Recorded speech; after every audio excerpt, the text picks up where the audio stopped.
আপনি নিশ্চয়ই কখনো অনুভব করেছেন, যদি কোনো নির্মল ব্যক্তির কাছে গিয়ে বসেন তাহলে মনে নির্মল অনুভূতি হয়, এই মন শান্ত হয়ে যায়। সেইখানেই কোনো দুশ্চরিত্র মানুষের কাছে গিয়ে বসলে এই মন বিচলিত হয়ে যায়। কারণটা কি?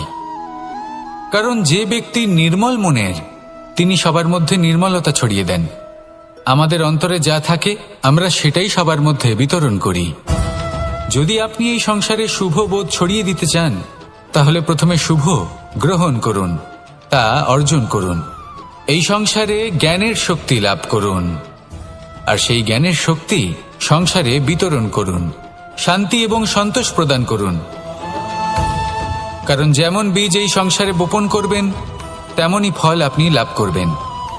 যেমন দেবেন তেমন ফিরেও পাবেন। এই সংসারে জ্ঞান প্রদান করুন, শান্তি প্রদান করুন, সন্তুষ্টি প্রদান করুন। এই সংসারে ভালোবাসা বিতরণ করুন, আর এই প্রেম ভাব নিয়েই বলুন, রাধা রাধা। যদি আমি কোনো বনে যাই, কোনো নির্জন বনে, সেই বনের বিষয়ে, সেই পথের বিষয়ে, গাছপালার বিষয়ে, পশুপক্ষীর বিষয়ে আমার যদি কোনো জ্ঞান না থাকে, সেই বনের ক্ষুদ্র থেকে ক্ষুদ্রতর অংশের বিষয়ে যদি আমার কোনো জ্ঞান না থাকে, তাহলে হতেই পারে সেই বনে কোথাও আমি হারিয়ে যাব। হয়তো এমনভাবে হারিয়ে যাব কোনোদিনও বাইরেই বেরোতে পারবো না। তাই সেই বনের বিষয়ে জ্ঞান লাভ করা আবশ্যক। এটাই হলো শিক্ষা। জীবনে বেশিরভাগ মানুষই কেন অসফল হন? ওনারা একটা লক্ষ্য স্থির করেন, কিন্তু সেই পথের বিষয়ে তারা পর্যাপ্ত জ্ঞান অর্জন করেন না। সেই পথে কি বিপদ আসতে পারে প্রত্যেকটা পৃষ্ঠার জ্ঞান তাদের নেই, আর সেই জন্যই তারা অসফল হন। আপনি জীবনে যখনই কোনো লক্ষ্য স্থির করবেন, কোনো লক্ষ্য সাধন করবেন, পরিকল্পনার সাথে সেই পথে অগ্রসর হন। সেই পথকে বোঝার চেষ্টা করুন, সেই পথের বিপদ সম্পর্কে জ্ঞান লাভ করুন, সবকিছু জানার চেষ্টা করুন, অজানা তথ্য আহরণ করুন, আর তারপর সেই লক্ষ্যের প্রতি নিজেকে সমর্পিত করুন। তবেই আপনি সাফল্য লাভ করবেন, আর এই মন প্রসন্ন হয়ে বলবে, রাধা রাধা। এই সংসারে মানুষ জন্মগ্রহণ করেন, বড় হতে থাকেন, পুরুষার্থ লাভ করেন, অর্জন করেন। অর্জন করা আসলে কি? বেশিরভাগ মানুষ বলেন অর্জন করা অর্থাৎ ধন সম্পত্তি অর্জন করা। আর কি অর্জন করা যায়? আর কি লাভ করা যায়? আসল প্রশ্ন হলো এটাই যে কি এমন আছে যা বাস্তব রূপে অর্জন করার যোগ্য। তা হলো ব্যবহার, জ্ঞান এবং সন্তোষ। কেন? কারণ আপনি যখন এই সংসার ছেড়ে চলে যাবেন, তখন আপনার ধন সম্পত্তি আপনাকে বিদায় জানাতে আসবে না। আপনাকে বিদায় জানাতে আসবে আপনার আপনজন, যাদের সাথে আপনার সুসম্পর্ক ছিল। সমগ্র সংসারে সহস্র মানুষ ধন অর্জন করে থাকেন। শ্রেষ্ঠ মানুষ হলেন তিনি, যিনি ব্যবহার, জ্ঞান এবং সন্তোষ অর্জন করে থাকেন, একে সকলের মধ্যে বিতরণ করেন। তাই এটাই করুন, আর আমার সাথে ভালোবেসে বলুন, রাধা রাধা। এই সংসারে দুই ধরনের মানুষ দেখা যায়, এক সরল, দুই জটিল। এবার এই যে সরল ব্যক্তি থাকে, তাদের এই সমাজ দুর্বল মনে করে। এমনিতে দেখতে গেলে জলও সরল, বায়ুও সরল। ওনারা যেদিকে চাইবেন প্রবাহিত হতে পারেন, এনাদের যে আকার দেবেন সেটাই ধারণ করবেন। কিন্তু এরা বাস্তব রূপ ধারণ করলে তখন কি হয়? এই জল এমন এক ধারায় পরিণত হয় যে অনেক বড় বড় পাথরকে খণ্ডিত করে দিতে পারে। এই বায়ু এমন এক চক্রবাতে পরিণত হয় যা সংসারে বিনাশ ডেকে আনে। তাই যে ব্যক্তি সরল, তার সরলতাকে সম্মান করুন, তাকে সম্মান করুন, তাকে ভালোবাসা দিন, আর আমার সাথে ভালোবেসে বলুন, রাধা রাধা। সংসারে আমাদের জীবনে যখন কোনো সুখ বা দুঃখ আসে, তার জন্য আমরা কাউকে না কাউকে অবশ্যই দায়ী করে থাকি, তাই না? এই ব্যক্তি আমাদের সাথে এরকম কাজ করেছেন, তাই আমার সাথে এমন হলো। ওই ব্যক্তি যদি এমনটা না করতেন, তাহলে আজ আমি ওই স্থানে পৌঁছতে পারতাম। সবই আপনার দৃষ্টিভঙ্গির ওপর নির্ভরশীল, আর যদি আপনার দৃষ্টিভঙ্গি এমন হয়, তাহলে তা অনুচিত। সত্যি কথা বলতে এই সংসারে ভিন্ন ভিন্ন ধরনের মানুষ আছে। এটা আপনার উপর নির্ভর করছে কিভাবে তাদের স্বাগত জানাবেন। একবার ভাবুন, আমি আমার দুটো হাত সামনে নিয়ে এলাম, দুটো মুঠো খুলে দিলাম। দুই প্রকারের মানুষ আসবেন, কিছু না কিছু দিয়ে যাবেন। এই মুঠো যদি আমি বন্ধ করে দিই, তাহলে না কেউ আমাকে কিছু দিতে পারবে, না আমার কিছু যাবে আসবে। নিশ্চয়ই বুঝতে পারছেন এই দুই ধরনের ব্যক্তি কারা এবং তারা কি দিয়ে যান। আমি যদি নিজের মুঠো খুলে দিই, তাহলে কিছু ভালো মানুষ আসবেন, আমাকে আনন্দ, সন্তুষ্টি, জ্ঞান প্রদান করে যাবেন, ভালো অভিজ্ঞতা দিয়ে যাবেন। কোনো খারাপ ব্যক্তি যদি আসেন, তাহলে তিনিও খারাপ অভিজ্ঞতা দেবেন, যার থেকে আমি শিক্ষা লাভ করব। এই সব কিছু আমি লাভ করতে পারি। মুঠো যদি বন্ধ করে রাখি, তাহলে আমি কিছুই পাবো না। দেখুন, এই সংসারে প্রত্যেকের জীবনে এইরকম। প্রত্যেকের জীবনে সবকিছুই আছে, ভালো খারাপ দুই মানুষই আছে, ভালো অভিজ্ঞতা আছে, খারাপ অভিজ্ঞতা আছে। নির্ভর করছে আপনার উপর যে আপনি কি করবেন, এনাদের স্বাগত কিভাবে জানাবেন, কার থেকে কি বুঝবেন, কি শিখতে পারবেন, আর কোন দৃষ্টিভঙ্গি নিয়ে অগ্রসর হবেন। এটাই নির্ধারণ করবে যে আপনার জীবন কেমন হবে। আসুন আমার সাথে ভালোবেসে বলুন, রাধা রাধা। এই সংসারের আরম্ভ থেকে এখনো পর্যন্ত এবং ভবিষ্যতেও একটা যুদ্ধ আছে, যা হয়ে চলেছে, চলতেই থাকবে। পাপ এবং পুণ্যের মধ্যে যুদ্ধ, সত্য এবং অসত্যের মধ্যে যুদ্ধ। এই যুদ্ধ চলেই আসছে, আর এই যুদ্ধে যারা লড়েন তাদের আমরা সবসময় জয় জয়কার করি। আর যারা এই জয় জয়কার করেন, তাদের প্রত্যেকের একটা বিশেষ গুরুত্ব থাকে। যখনই কোনো যোদ্ধা যুদ্ধক্ষেত্রে ক্লান্ত হয়ে পড়ে, শক্তিহীন হয়ে পড়ে, তখন এরা জয় জয়কার করে, শঙ্খ বাজাতে থাকে। সেই যোদ্ধাকে অনুপ্রেরিত করে, শক্তি এবং সাহসে ভরিয়ে তোলে, আর তখন সেই যোদ্ধা সেই যুদ্ধকে এগিয়ে নিয়ে যেতে পারে। যখন শ্রীরাম লঙ্কা যাত্রা করার জন্য সেতু তৈরি করছিলেন, তখন একটা ছোট্ট মিষ্টি কাঠবিড়ালি নিজের মুখে মাটির টুকরো বয়ে নিয়ে গিয়ে তার সাধ্যমতো তাকে সাহায্য করছিল। শ্রীরাম দেখলেন এবং বললেন যে ও তো সবার মনোবল বৃদ্ধি করছে, সবাইকে প্রেরিত করছে। ও বলল যে আমি এত ছোট হয়েও যদি এই কাজ করতে পারি, তাহলে আপনারা সবাই কেন পারবেন না? এটাই হলো সেই সকলের মাহাত্ম্য, যারা জয় জয়কার করেন, অনুপ্রেরিত করেন, সাহস যোগান। ওনারা সেই ব্যক্তি যারা একজন যোদ্ধার মধ্যে যুদ্ধকে জয় করার শক্তি প্রদান করেন। আসুন আমার সাথে ভালোবেসে বলুন, রাধা রাধা। এটা হলো একটা সাদা পাতা। এবার এতে আমি যাই লিখব, সেটাই এর অস্তিত্ব হবে। এতে আমি প্রেমের কিছু কথা লিখে একে প্রেম পত্র বানিয়ে তুলতে পারি। মাতা পিতার জন্য একটা শুভ সংবাদ লিখতে পারি। শত্রুর বিষয়ে সতর্ক করব বলে সেনাকে একটা সংবাদ লিখতে পারি। দ্বারকাবাসীর জন্য কোনো সংবাদ পাঠাতে পারি। যাই লিখব, এই পত্র সেটাই হয়ে উঠবে। সেই রকমই হলো আমাদের জীবন। আমরা যেমন কর্ম আমরা করব, আমাদের অস্তিত্ব এবং ব্যক্তিত্ব ঠিক তেমনই হয়ে উঠবে। যদি আপনি একটা অসাধারণ, উজ্জ্বল এবং সম্মানজনক জীবনযাপন করতে চান, তাহলে তার একটা রহস্য আপনাকে বলি। যেমন কথন হবে, কর্ম তেমন হবে। অর্থাৎ যতটুকু বলেছেন ততটুকুই করুন, আর যতটুকু করেছেন ততটুকুই বলুন। এই একটা নিয়ম যদি আপনারা পালন করেন, তাহলে এই সংসারের সমস্ত পণ্ডিত আপনাকে অবশ্যই সম্মান করবেন। তাহলে এটাই করুন, আর আমার সাথে ভালোবেসে বলুন, রাধা রাধা। কখনো কোনো পাখিকে দেখেছেন? যখন সে প্রথমবার উড়তে চেষ্টা করে, সে বাসা থেকে মাটিতে পড়ে যায়, কিন্তু সে হার মানে না। চেষ্টা করতে থাকে, করতেই থাকে, ডানা ঝাপটাতে থাকে, আর তারপর সে উড়তে শেখে। গোল শালগ্রাম শিলাকে দেখুন, পর্বত থেকে খসে পড়ে, ধাক্কা খায়, জলের প্রবাহ দ্বারা ঘর্ষিত হয়, তারপরে তা শালগ্রামে পরিণত হয়। ভেবে দেখুন, যদি কোনো পাখি প্রথমবার উড়তে গিয়ে এটা ভাবে যে না না, যদি আমি পড়ে যাই তবে, আমার যদি আঘাত লাগে তবে, আর যদি ভয়ের কারণে সে শুরুই না করতে পারে, চেষ্টাই না করে, তাহলে কি সে উড়তে শিখবে? কখনোই নয়। এটাই, এর দ্বারা ভয়ভীত হবেন না। আসুন আর আমার সাথে ভালোবেসে বলুন, রাধা রাধা।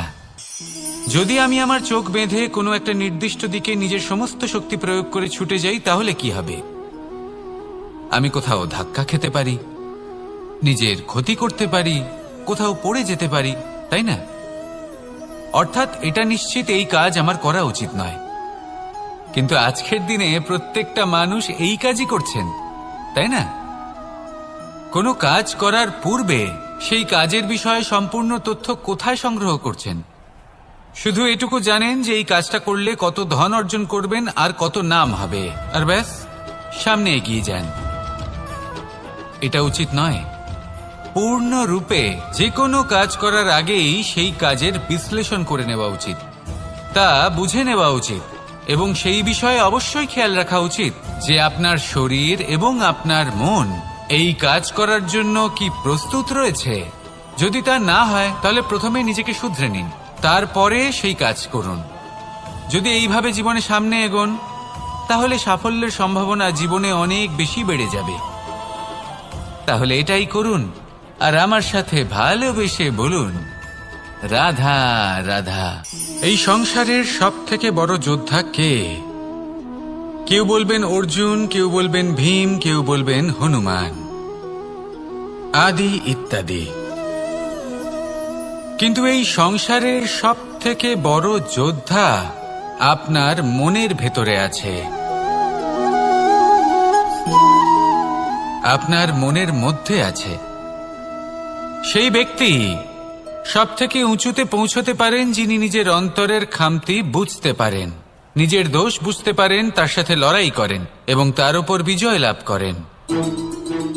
যে ব্যক্তি এটা শিখতে পারেন, যে ব্যক্তি এটার উপর জয়লাভ করতে পারেন, তিনি হলেন সব থেকে বেশি শক্তিশালী, সব থেকে বেশি বীর এবং সব থেকে বেশি পরাক্রমী ব্যক্তি। আমরা সকলে এই সংসারকে পাল্টাতে চাই। তার জন্য প্রথম পদক্ষেপ আপনাকে নিতে হবে, নিজেকে দোষমুক্ত করতে হবে। যদি মানুষ নিজের অন্তরের দোষ বুঝতে পারেন এবং নিজেকে দোষমুক্ত করতে পারেন তাহলে এই সংসার নিজে থেকেই দোষমুক্ত হয়ে যাবে, তাই না? তাহলে নিজেকে দোষমুক্ত করুন আর আমার সাথে ভালোবেসে বলুন, রাধা রাধা। মানুষের জীবন সবসময় ন্যায় আর অন্যায়ের মাঝে ঘুরপাক খেতে থাকে। প্রত্যেক মানুষের মনে হয় কোথাও না কোথাও তার সাথে অন্যায় হচ্ছে। কেউ বলেন যে ভাগ্য আমার সাথে অন্যায় করেছে, কেউ আবার বলেন এই সংসার আমার সাথে অন্যায় করেছে। আর প্রত্যেকেই ন্যায় বিচার চাইতে বৈঠক দাবি করে বসেন। কখনো এই বিচার গৃহে যান, আবার কখনো ওই বিচার গৃহে। যদি সত্যি কথা বলি, এই সংসারের সব থেকে বড় বিচার গৃহ আপনার কাছেই রয়েছে, আপনার মন। আপনার মনই হলো সব থেকে বড় বিচার গৃহ। এ খুব ভালো করেই জানে কি শুদ্ধ আবার কি অশুদ্ধ, এর শুভ অশুভর জ্ঞান রয়েছে, এ সব জানে। দেখতে গেলে প্রত্যেকটা মানুষ যদি নিজের মনের কথা শোনেন তাহলে তিনি ভালোভাবেই বুঝতে পারবেন তিনি কি উচিত করেছেন আর কি অনুচিত। দিনে একবার রাত্রের নিদ্রায় যাওয়ার পূর্বে নিজের সাথে বসুন, চোখ বন্ধ করুন আর বিচার করুন আজ আপনি কি উচিত করেছেন আর কি অনুচিত। আপনার মন সঠিক বিচার তখনই করে দেবে। আসুন আমার সাথে ভালোবেসে বলুন, রাধা রাধা। আপনি কখনো কোনো পাথরের বুক চিরে বয়ে চলা কোনো নদী দেখেছেন? পাথর নদীর সামনে নত হয়ে যায়, তাকে বাধা দিতে চেষ্টা করে কিন্তু কখনো বাধা দিতে পারে না। এই নদী হলো ততটাই শক্তিশালী, কিন্তু এর আরম্ভ কোথা থেকে হয়? দূরে কোথাও কোনো পর্বতের চূড়াতে এক বিন্দু জল ঝরে পড়ে আর তার সাথে হিম গলিয়ে দেয়। তারপর জলের শক্তি বৃদ্ধি পায়, তারপর অনেক বিপদের সম্মুখীন হয় আর অনেক ধরনের বাধা সে অতিক্রম করে। তার শক্তির এতটাই বৃদ্ধি হয় যে তাকে বাধা দেওয়া একেবারেই অসম্ভব ব্যাপার হয়ে যায়। দেখুন, নদী তো মহান বটেই, কিন্তু তাকে মহান করে তুলেছে কে? সেই সকল বিপদ যার থেকে ও কখনো পালায়নি। সেইভাবেই আমাদেরও বিপদ থেকে পালিয়ে গেলে হবে না, তার সম্মুখীন হতে হবে সাহসের সাথে, পূর্ণ শক্তি প্রয়োগ করে। তবেই আমরা শিখতে পারবো, তবেই আমরা সামনে এগোতে পারবো। যদি আপনি জীবনে কুন্দন হয়ে উঠতে চান তাহলে জ্বলন সহ্য করতেই হবে। আসুন আমার সাথে ভালোবেসে বলুন, রাধা রাধা। এ হলো গোলাপ ফুল। একে আমরা সকলেই চিনি। সমগ্র সংসার ভালোবাসে এই পুষ্পকে। এই ফুল দেখতেও সুন্দর। সবথেকে বেশি গুরুত্বপূর্ণ কথা হলো এর সুগন্ধ, যা দূর দূরান্ত থেকে ব্যক্তিদেরকে আকৃষ্ট করে। এই সুন্দর পুষ্প একটু মন দিয়ে দেখলেই দেখা যায় এর নিচে কাঁটা রয়েছে। এই সংসার বলে, এ প্রকৃতির কেমন রচনা, এত কোমল পুষ্প, এটা কি তীক্ষ্ণ কাঁটা সহ প্রস্ফুটিত হয়? এটাই হলো জীবনের সত্য। আমাদের অন্তরের সদ্গুণ, সেগুলিও এই ফুলের মতোই সুন্দর। সংসার এর সৌন্দর্য দেখতে পায়, এর সুগন্ধ চতুর্দিকে ছড়িয়ে পড়ে। কিন্তু এই সদ্গুণ জাগ্রত করে তোলার জন্য কঠোর পরিশ্রম করতে হয়, প্রতিনিয়ত চেষ্টা করে যেতে হয়। তাই জন্য যদি আপনি জানেন আপনার পথ উচিত কিন্তু তা কাঁটায় পরিপূর্ণ, তাহলে থামবেন না, চলতে থাকুন। একবার যদি অন্তরের সদ্গুণ জাগ্রত হয়, তাহলে এই সংসার এই সৌন্দর্য দেখবে আর সুগন্ধে আকর্ষিত হয়ে আপনার কাছে আসবে। এই মন, এই জীবন প্রসন্ন হয়ে বলবে, রাধা রাধা। মোহনের বাঁশির এই সুর, এই সঙ্গীত কার না পছন্দ হয়? সবারই খুব ভালো লাগে। এবার এই সুর আসে কোথা থেকে? কেউ বলবেন কৃষ্ণের হৃদয় থেকে। সত্য কথা, এই সুর হৃদয় থেকে নির্গত হয় এবং প্রকট হয় এই বাঁশি থেকে। এই বাঁশিটাকে দেখুন, এই ছিদ্রগুলি দেখুন, প্রত্যেকটা সুর থেকে নিজস্ব একটা স্বর নির্গত হয়। এবার যে ব্যক্তি এই সমস্ত সুর এবং স্বর বুঝতে পারেন, এতে নিপুণ, তিনি এই বাঁশির দ্বারা যে সুর নির্গত করবেন তা তো মধুর অবশ্যই হবে। এবার জীবনের সাথেও কিছুটা এরকমই ঘটে। জীবনের কিছু নীতি থাকে, অর্থ, কুটুম্ব এবং আধ্যাত্মিক। যদি জীবনের প্রত্যেকটা মুহূর্ত সুখময় হয় এরকম আপনি চান, তাহলে এই তিনটি নীতিতে আপনাকে নিপুণ হতে হবে। কোনো একটি বিশেষ নীতির প্রতি যদি আপনি বেশি ঝুঁকে পড়েন, তাহলে বাকি দুই নীতি থেকে যা সুখ লাভ করা সম্ভব তা পারবেন না। ধন অর্জন করতে হবে পরিবারের জন্য, পরিবারের সুখ মনের শান্তির জন্য, মনে শান্তির প্রয়োজন মনের শুদ্ধতার জন্য। যখন এই মন শুদ্ধ হবে, জীবন শুদ্ধ হবে, পবিত্র হবে, সুন্দর হবে এবং ভালোবেসে বলবে, রাধা রাধা। জল, এ হলো জীবনের আধার, পঞ্চতত্ত্বের মধ্যে একটি, আর অত্যন্ত বিশেষ। এর থেকে অনেক বড় শিক্ষা পাওয়া যায়। এই জল, গন্তব্যের বিষয়ে এর স্পষ্ট ধারণা আছে। ও জানে ওর লক্ষ্য কি, আর প্রয়াস করে ততদূর সে পৌঁছেও যায়।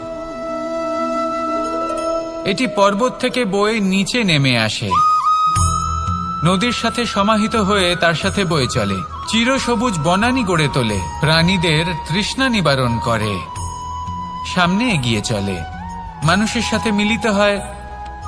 যারা একে বাঁধের মধ্যে বেঁধে রাখতে চেষ্টা করে, সে বন্দি দশাতেও থেকে যায়, মানুষের কল্যাণ করে।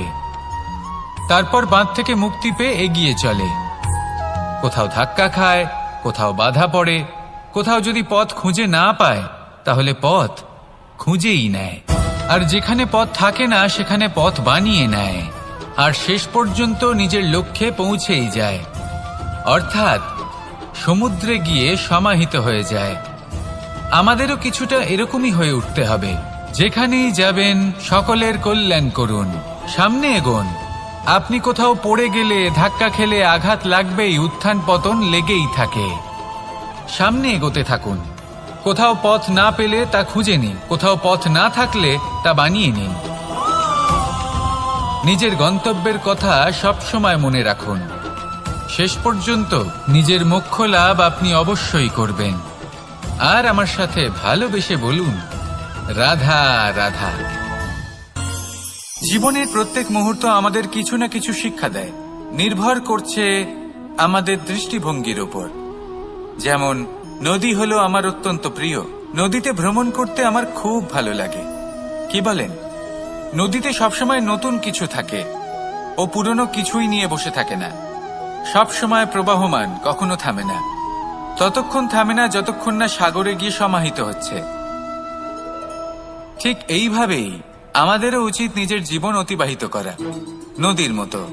প্রত্যেক মুহূর্ত নতুন, তাই সেইভাবেই জীবন যাপন করুন।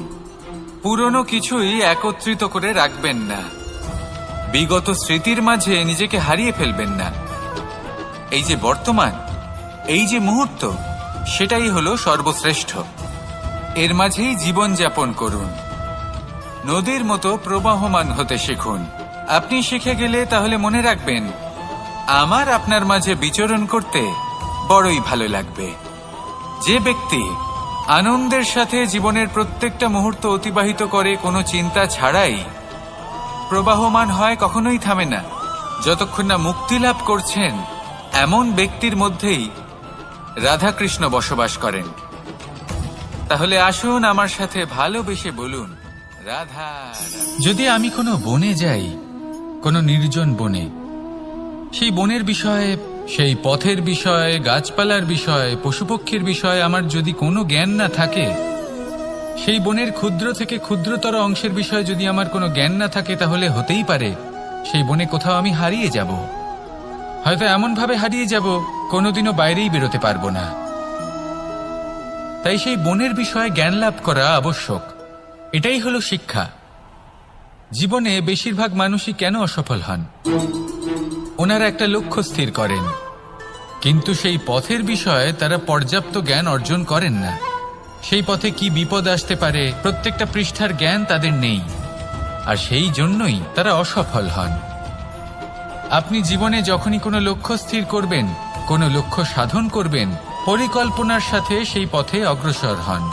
সেই পথকে বোঝার চেষ্টা করুন, সেই পথের বিপদ সম্পর্কে জ্ঞান লাভ করুন, সবকিছু জানার চেষ্টা করুন, অজানা তথ্য আহরণ করুন, আর তারপর সেই লক্ষ্যের প্রতি নিজেকে সমর্পিত করুন। তবেই আপনি সাফল্য লাভ করবেন, আর এই মন প্রসন্ন হয়ে বলবে, রাধা রাধা। আপনি নিশ্চয়ই কখনো অনুভব করেছেন, যদি কোনো নির্মল ব্যক্তির কাছে গিয়ে বসেন, তাহলে মনে নির্মল অনুভূতি হয়, এই মন শান্ত হয়ে যায়। সেইখানেই কোনো দুশ্চরিত্র মানুষের কাছে গিয়ে বসলে এই মন বিচলিত হয়ে যায়। কারণটা কি? কারণ যে ব্যক্তি নির্মল মনের, তিনি সবার মধ্যে নির্মলতা ছড়িয়ে দেন। আমাদের অন্তরে যা থাকে আমরা সেটাই সবার মধ্যে বিতরণ করি। যদি আপনি এই সংসারে শুভ বোধ ছড়িয়ে দিতে চান, তাহলে প্রথমে শুভ গ্রহণ করুন, তা অর্জন করুন। এই সংসারে জ্ঞানের শক্তি লাভ করুন, আর সেই জ্ঞানের শক্তি সংসারে বিতরণ করুন। শান্তি এবং সন্তোষ প্রদান করুন, কারণ যেমন বীজ এই সংসারে বপন করবেন, তেমনই ফল আপনি লাভ করবেন। যেমন দেবেন তেমন ফিরেও পাবেন। এই সংসারে জ্ঞান প্রদান করুন, শান্তি প্রদান করুন, সন্তুষ্টি প্রদান করুন। এই সংসারে ভালোবাসা বিতরণ করুন, আর এই প্রেম ভাব নিয়েই বলুন, রাধা রাধা। এই সংসারে দুই ধরনের মানুষ দেখা যায়, এক সরল, দুই জটিল। এবার এই যে সরল ব্যক্তি থাকে, তাদের এই সমাজ দুর্বল মনে করে। এমনিতে দেখতে গেলে জলও সরল, বায়ুও সরল। ওনারা যেদিকে চাইবেন প্রবাহিত হতে পারেন, এনাদের যে আকার দেবেন সেটাই ধারণ করবেন। কিন্তু এরা বাস্তব রূপ ধারণ করলে তখন কি হয়? এই জল এমন এক ধারায় পরিণত হয় যে অনেক বড় বড় পাথরকে খণ্ডিত করে দিতে পারে। এই বায়ু এমন এক চক্রবাতে পরিণত হয় যা সংসারে বিনাশ ডেকে আনে। তাই যে ব্যক্তি সরল, তার সরলতাকে সম্মান করুন, তাকে সম্মান করুন, তাকে ভালোবাসা দিন। আর আমার সাথে ভালোবেসে বলুন, রাধা রাধা। খেলা খেলতে কে না ভালোবাসেন? আমরা প্রত্যেকেই যখন সময় পাই, সুযোগ পাই, তখনই আমরা কোনো খেলা খেলি। খেলার সময় দুই ধরনের মানুষ ওখানে থাকেন। এক, যারা অংশগ্রহণ করেন, আর দুই, যারা দেখতে থাকেন, যারা দর্শক হয়ে দেখেন, যারা নিজের পক্ষের বিজয়ের ফলে উচ্ছ্বসিত হয়ে থাকেন, পরাজয়ের ফলে শোক পালন করেন, পরামর্শ দিয়ে থাকেন। আর বিজয়ী কে হন? বিজয়ী তিনি হন যিনি অংশগ্রহণ করেন। নির্বাচন আপনাকে করতে হবে, আপনি কি করতে চান?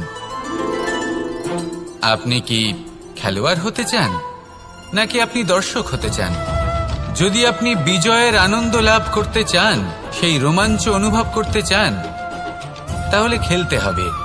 ময়দানে আপনাকে নামতেই হবে। পরাজয়ের সম্ভাবনার ভয়ের সাথে আপনাকে লড়াই করতেই হবে। বিপক্ষের আহ্বানকে স্বীকার করতেই হবে, খেলোয়াড় হয়ে উঠতে হবে। তবেই এই বিজয়ের সম্ভাবনা থাকবে। আসলে কি, দর্শক হয়ে পরামর্শ দেওয়া অত্যন্ত সহজ। ময়দানে নেমে অংশগ্রহণ করা অত্যন্ত কঠিন। আর এখানে যেটা সহজ, তা আপনাকে বিজয়ের পথে কখনোই নিয়ে যাবে না। আসুন আমার সাথে ভালোবেসে বলুন, রাধা রাধা। এই সংসারে মানুষ জন্মগ্রহণ করেন, বড় হতে থাকেন, পুরুষার্থ লাভ করেন, অর্জন করেন। অর্জন করা আসলে কি? বেশিরভাগ মানুষ বলেন অর্জন করা অর্থাৎ ধন সম্পত্তি অর্জন করা। আর কি অর্জন করা যায়? আর কি লাভ করা যায়? আসল প্রশ্ন হলো এটাই যে কি এমন আছে যা বাস্তব রূপে অর্জন করার যোগ্য। তা হলো ব্যবহার, জ্ঞান এবং সন্তোষ। কেন? কারণ আপনি যখন এই সংসার ছেড়ে চলে যাবেন, তখন আপনার ধন সম্পত্তি আপনাকে বিদায় জানাতে আসবে না। আপনাকে বিদায় জানাতে আসবে আপনার আপনজন, যাদের সাথে আপনার সুসম্পর্ক ছিল। সমগ্র সংসারে সহস্র মানুষ ধন অর্জন করে থাকেন। শ্রেষ্ঠ মানুষ হলেন তিনি যিনি ব্যবহার, জ্ঞান এবং সন্তোষ অর্জন করে থাকেন। একে সকলের মধ্যে বিতরণ করেন। তাই এটাই করুন, আর আমার সাথে ভালোবেসে বলুন, রাধা রাধা। এই সংসারের আরম্ভ থেকে এখনো পর্যন্ত এবং ভবিষ্যতেও একটা যুদ্ধ আছে, যা হয়ে চলেছে, চলতেই থাকবে। পাপ এবং পুণ্যের মধ্যে যুদ্ধ, সত্য এবং অসত্যের মধ্যে যুদ্ধ। এই যুদ্ধ চলেই আসছে। আর এই যুদ্ধে যারা লড়েন তাদের আমরা সবসময় জয় জয়কার করি। আর যারা এই জয় জয়কার করেন তাদের প্রত্যেকের একটা বিশেষ গুরুত্ব থাকে। যখনই কোনো যোদ্ধা যুদ্ধক্ষেত্রে ক্লান্ত হয়ে পড়ে, শক্তিহীন হয়ে পড়ে, তখন এরা জয় জয়কার করে, শঙ্খ বাজাতে থাকে। সেই যোদ্ধাকে অনুপ্রেরিত করে, শক্তি এবং সাহসে ভরিয়ে তোলে। আর তখন সেই যোদ্ধা সেই যুদ্ধকে এগিয়ে নিয়ে যেতে পারে। যখন শ্রীরাম লঙ্কা যাত্রা করার জন্য সেতু তৈরি করছিলেন, তখন একটা ছোট্ট মিষ্টি কাঠবিড়ালি নিজের মুখে মাটির টুকরো বয়ে নিয়ে গিয়ে তার সাধ্যমতো তাকে সাহায্য করছিল। শ্রীরাম দেখলেন এবং বললেন যে ও তো সবার মনোবল বৃদ্ধি করছে, সবাইকে প্রেরিত করছে। ও বলল যে আমি এত ছোট হয়েও যদি এই কাজ করতে পারি, তাহলে আপনারা সবাই কেন পারবেন না? এটাই হলো সেই সকলের মাহাত্ম্য, যারা জয় জয়কার করেন, অনুপ্রেরিত করেন, সাহস যোগান। ওনারা সেই ব্যক্তি যারা একজন যোদ্ধার মধ্যে যুদ্ধকে জয় করার শক্তি প্রদান করেন। আসুন আমার সাথে ভালোবেসে বলুন, রাধা রাধা। সংসারে আমাদের জীবনে যখন কোনো সুখ বা দুঃখ আসে, তার জন্য আমরা কাউকে না কাউকে অবশ্যই দায়ী করে থাকি, তাই না? এই ব্যক্তি আমাদের সাথে এরকম কাজ করেছেন, তাই আমার সাথে এমন হলো। ওই ব্যক্তি যদি এমনটা না করতেন, তাহলে আজ আমি ওই স্থানে পৌঁছতে পারতাম।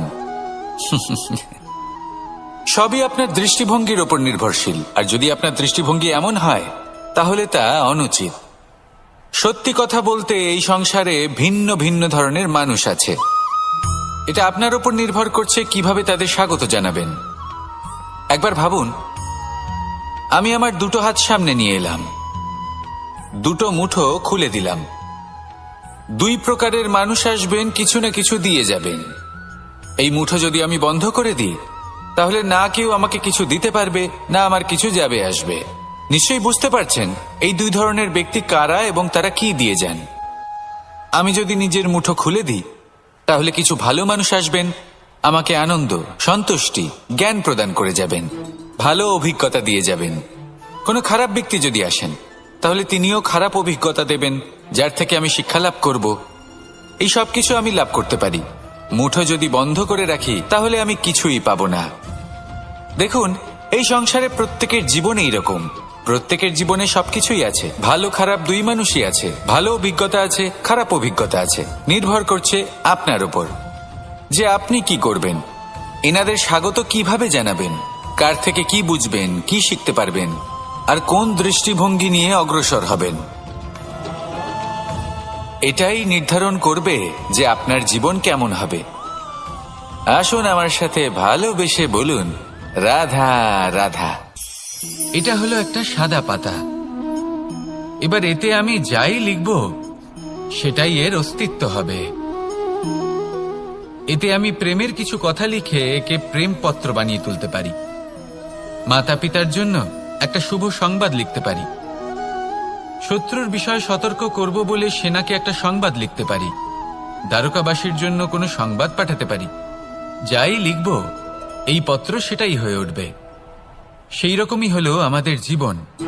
আমরা যেমন কর্ম আমরা করব, আমাদের অস্তিত্ব এবং ব্যক্তিত্ব ঠিক তেমনই হয়ে উঠবে। যদি আপনি একটা অসাধারণ, উজ্জ্বল এবং সম্মানজনক জীবনযাপন করতে চান তাহলে তার একটা রহস্য আপনাকে বলি।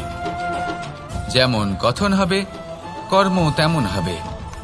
অর্থাৎ যতটুকু বলেছেন ততটুকুই করুন, আর যতটুকু করেছেন ততটুকুই বলুন। এই একটা নিয়ম যদি আপনারা পালন করেন তাহলে এই সংসারের সমস্ত পণ্ডিত আপনাকে অবশ্যই সম্মান করবেন। তাহলে এটাই করুন আর আমার সাথে ভালোবেসে বলুন, রাধা রাধা। কখনো কোনো পাখিকে দেখেছেন? যখন সে প্রথমবার উড়তে চেষ্টা করে সে বাসা থেকে মাটিতে পড়ে যায়, কিন্তু সে হার মানে না, চেষ্টা করতে থাকে, করতেই থাকে, ডানা ঝাপটাতে থাকে, আর তারপর সে উড়তে শেখে। গোল শালগ্রাম শিলাকে দেখুন, পর্বত থেকে খসে পড়ে, ধাক্কা খায়, জলের প্রবাহ দ্বারা ঘর্ষিত হয়, তারপরে তা শালগ্রামে পরিণত হয়। ভেবে দেখুন, যদি কোনো পাখি প্রথমবার উড়তে গিয়ে এটা ভাবে যে না না, যদি আমি পড়ে যাই তবে, আমার যদি আঘাত লাগে তবে, আর যদি ভয়ের কারণে সে শুরুই না করতে পারে, চেষ্টাই না করে, তাহলে কি সে উড়তে শিখবে? দ্বারা ভয়ভীত হবেন না। আসুন আর আমার সাথে ভালোবেসে বলুন, রাধা রাধা। যদি আমি আমার চোখ বেঁধে কোনো একটা নির্দিষ্ট দিকে নিজের সমস্ত শক্তি প্রয়োগ করে ছুটে যাই তাহলে কি হবে? আমি কোথাও ধাক্কা খেতে পারি, নিজের ক্ষতি করতে পারি, কোথাও পড়ে যেতে পারি, তাই না? অর্থাৎ এটা নিশ্চিত এই কাজ আমার করা উচিত নয়। কিন্তু আজকের দিনে প্রত্যেকটা মানুষ এই কাজই করছেন, তাই না? কোনো কাজ করার পূর্বে সেই কাজের বিষয়ে সম্পূর্ণ তথ্য কোথায় সংগ্রহ করছেন? শুধু এটুকু জানেন যে এই কাজটা করলে কত ধন অর্জন করবেন আর কত নাম হবে, আর ব্যাস সামনে এগিয়ে যান। এটা উচিত নয়। পূর্ণরূপে যে কোনো কাজ করার আগেই সেই কাজের বিশ্লেষণ করে নেওয়া উচিত, তা বুঝে নেওয়া উচিত, এবং সেই বিষয়ে অবশ্যই খেয়াল রাখা উচিত যে আপনার শরীর এবং আপনার মন এই কাজ করার জন্য কি প্রস্তুত রয়েছে। যদি তা না হয় তাহলে প্রথমে নিজেকে শুধরে নিন, তারপরে সেই কাজ করুন। যদি এইভাবে জীবনে সামনে এগোন তাহলে সাফল্যের সম্ভাবনা জীবনে অনেক বেশি বেড়ে যাবে। তাহলে এটাই করুন আর আমার সাথে ভালোবেসে বলুন, রাধা রাধা। এই সংসারের সব থেকে বড় যোদ্ধা কে? কেউ বলবেন অর্জুন, কেউ বলবেন ভীম, কেউ বলবেন হনুমান, আদি ইত্যাদি। কিন্তু এই সংসারের সব থেকে বড় যোদ্ধা আপনার মনের ভেতরে আছে, আপনার মনের মধ্যে আছে। সেই ব্যক্তি সব থেকে উঁচুতে পৌঁছতে পারেন যিনি নিজের অন্তরের খামতি বুঝতে পারেন, নিজের দোষ বুঝতে পারেন, তার সাথে লড়াই করেন এবং তার উপর বিজয় লাভ করেন। যে ব্যক্তি এটা শিখতে পারেন, যে ব্যক্তি এটার উপর জয়লাভ করতে পারেন, তিনি হলেন সব থেকে বেশি শক্তিশালী, সব থেকে বেশি বীর এবং সব থেকে বেশি পরাক্রমী ব্যক্তি। আমরা সকলে এই সংসারকে পাল্টাতে চাই। তার জন্য প্রথম পদক্ষেপ আপনাকে নিতে হবে, নিজেকে দোষমুক্ত করতে হবে। যদি মানুষ নিজের অন্তরের দোষ বুঝতে পারেন এবং নিজেকে দোষমুক্ত করতে পারেন, তাহলে এই সংসার নিজে থেকেই দোষমুক্ত হয়ে যাবে, তাই না? তাহলে নিজেকে দোষমুক্ত করুন আর আমার সাথে ভালোবেসে বলুন, রাধা রাধা। মানুষের জীবন সবসময় ন্যায় আর অন্যায়ের মাঝে ঘুরপাক খেতে থাকে। প্রত্যেক মানুষের মনে হয় কোথাও না কোথাও তার সাথে অন্যায় হচ্ছে। কেউ বলেন যে ভাগ্য আমার সাথে অন্যায় করেছে, কেউ আবার বলেন এই সংসার আমার সাথে অন্যায় করেছে। আর প্রত্যেকেই ন্যায় বিচার চাইতে বৈঠক দাবি করে বসেন। কখনো এই বিচার গৃহে যান, আবার কখনো ওই বিচার গৃহে। যদি সত্যি কথা বলি, এই সংসারের সব থেকে বড় বিচার গৃহ আপনার কাছেই রয়েছে, আপনার মন। আপনার মনই হলো সব থেকে বড় বিচার গৃহ। এ খুব ভালো করেই জানে কি শুদ্ধ আবার কি অশুদ্ধ, এর শুভ অশুভর জ্ঞান রয়েছে, এ সব জানে। দেখতে গেলে প্রত্যেকটা মানুষ যদি নিজের মনের কথা শোনেন, তাহলে তিনি ভালোভাবেই বুঝতে পারবেন তিনি কি উচিত করেছেন আর কি অনুচিত। দিনে একবার রাত্রের নিদ্রায় যাওয়ার পূর্বে নিজের সাথে বসুন, চোখ বন্ধ করুন আর বিচার করুন আজ আপনি কি উচিত করেছেন আর কি অনুচিত। আপনার মন সঠিক বিচার তখনই করে দেবে। আসুন আমার সাথে ভালোবেসে বলুন, রাধা রাধা। আপনি কখনো কোনো পাথরের বুক চিরে বয়ে চলা কোনো নদী দেখেছেন? পাথর নদীর সামনে নত হয়ে যায়, তাকে বাধা দিতে চেষ্টা করে কিন্তু কখনো বাধা দিতে পারে না। এই নদী হলো ততটাই শক্তিশালী, কিন্তু এর আরম্ভ কোথা থেকে হয়?